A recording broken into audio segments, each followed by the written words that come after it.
छात्रों को नमस्कार। हम पढ़ रहे थे परिवार के प्रकार। टालकट पार्सन्स ने बताया है कि परिवार में दो प्रकार के प्रकार होते हैं: बच्चों का प्राथमिक समाजीकरण और वयस्क व्यक्तित्व का स्थायीकरण। उसी तरह से हम देखते हैं कि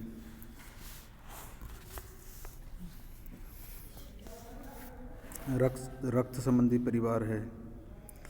रक्त संबंधी परिवार उस परिवार को कहते हैं जिसके केंद्र में रक्त संबंधी होते हैं और जिनमें आपस में किसी न किसी प्रकार का यौन संबंध नहीं पाया जाता। ऐसे प्रकार परिवार में कुछ अन्य संबंध भी होते हैं, जैसे पति पत्नी भी हो सकते हैं, परंतु ये परिवार के आधार नहीं होते। इनकी स्थिति केंद्र के बाहर होती है। ऐसे परिवार की सहायता व्यक्ति को जन्म के आधार पर प्राप्त होती है। ऐसे परिवार में रक्त संबंध पर जोर दिया जाता है, न कि विवाह संबंध पर। रक्त संबंधी परिवार मुख्यतः विस्तारित परिवार बनता है। नेक्स्ट है विवाह संबंधी परिवार। विवाह संबंधी परिवार उस परिवार को कहते हैं जिसके केंद्र में पति पत्नी और उसके अविवाहित बच्चे होते हैं। जिसमें रक्त संबंधों की अपेक्षा पति पत्नी के संबंधों को प्राथमिकता दी जाती है। इस प्रकार के परिवार का जन्म विवाह के आधार पर होता है। अन्य संबंधी केंद्र के बाहर होते हैं। इनका सर्वोत्तम उदाहरण अमेरिकी मूल परिवार है। नेक्स्ट है स्तंभ परिवार।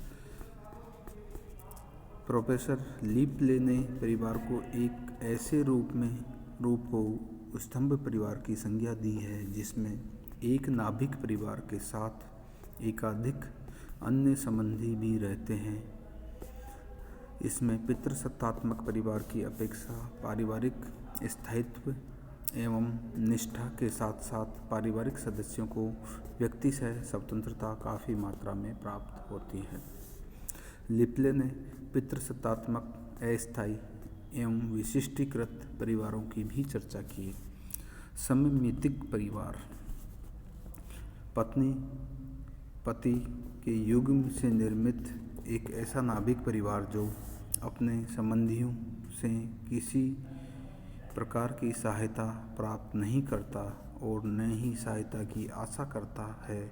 यह पूर्णतः आत्मनिर्भर एक स्वतः प्रशासित परिवार होता है। इस संकल्पना का प्रयोग यंग व विल्मोट ने लगभग 2000 परिवारों के एक प्रतिदर्श के आधार पर किए गए एक सर्वेक्षण के द्वारा परिवार का जो रूप उभरा उसके लिए सममितिक परिवार का प्रयोग किया है। इवांस प्रिचार्ड ने पितृपक्षीय समाजों के लिए परिवारों का एक उपयोगी वर्गीकरण प्रस्तुत किया, जिसमें प्राकृतिक परिवार जिसमें माता पिता विवाहित या अविवाहित तथा उनकी संतानें होती है।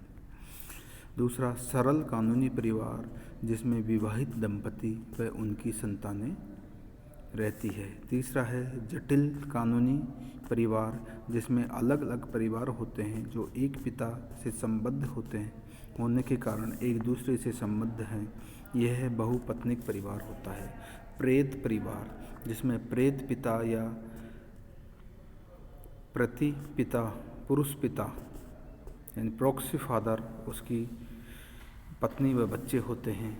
नेक्स्ट है एकांतिक नाभिकीय परिवार यानी आइसोलेटेड न्यूक्लियर फैमिली।